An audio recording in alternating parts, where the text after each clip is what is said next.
किया। मुसलसल 3 साल तक हुजूर सल्लल्लाहु अलैहि वसल्लम और ख़ानदान बनु हाशिम इन मसाइब को झेलते रहे।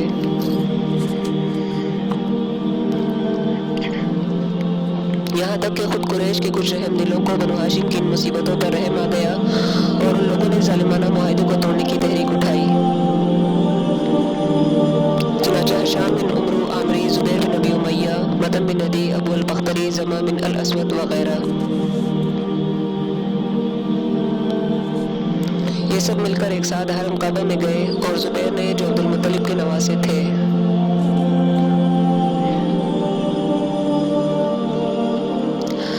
कुफारी कुरैश को मुखातिब करके अपनी पुरजोश तकरीर में ये कहा कि ए लोगो, ये कहाँ का इंसाफ है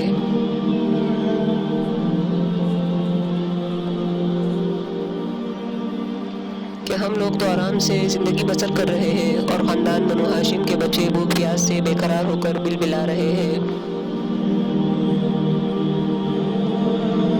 अल्लाह की कसम, जब तक इस वहशियाना मुआहिदे के दस्तावेज़ फाड़ कर पाँव से न रोक दी जाएगी, मैं हरगिज़ चैन से नहीं बैठ सकता।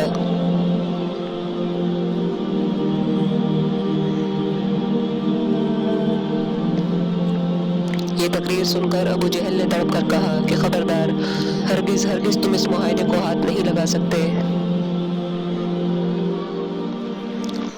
ज़मा ने अबू जहल को ललकारा और इस जोर से डांटा कि अबू जहल की बोलती बंद हो गई।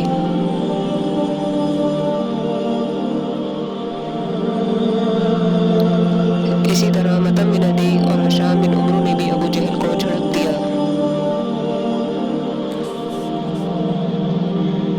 और अबू अल बख्तरी ने तो साफ साफ कह दिया कि ए अबू जहल, इस जालिमाना मुआहिदे से न हम पहले राजी थे और न अब हम इसके पाबंद हैं।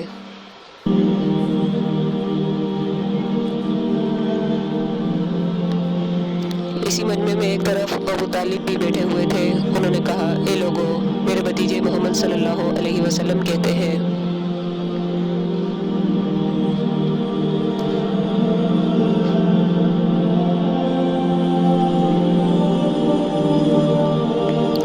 कि इस मुआहिदे के दस्तावेज़ को कीड़ों ने खा डाला है और सिर्फ जहाँ जहाँ अल्लाह का नाम लिखा हुआ था, इसको कीड़ों ने छोड़ दिया है।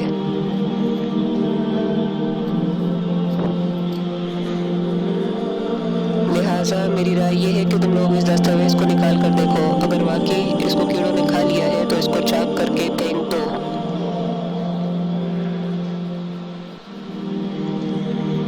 और अगर मेरे भतीजे का कहना गलत साबित हुआ तो मैं मोहम्मद सल्लल्लाहु अलैहि वसल्लम को तुम्हारे हवाले कर दूंगा।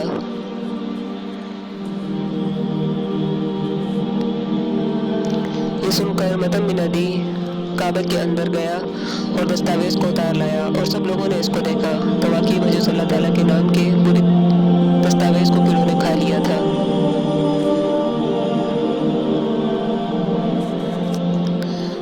मतम बिन नदी ने सबके सामने इस दस्तावेज़ को फाड़ कर फेंक दिया और फिर कुरैश के चंद बहादुर बावजूद ये कि सब के सब इस वक्त कुफ्र की हालत में थे, हथियार लेकर घाटी में पहुंचे और ख़ानदान बनु हाशिम के एक एक आदमी को वहाँ से निकाल लाए और उनको इनके मकानों में आबाद कर दिया।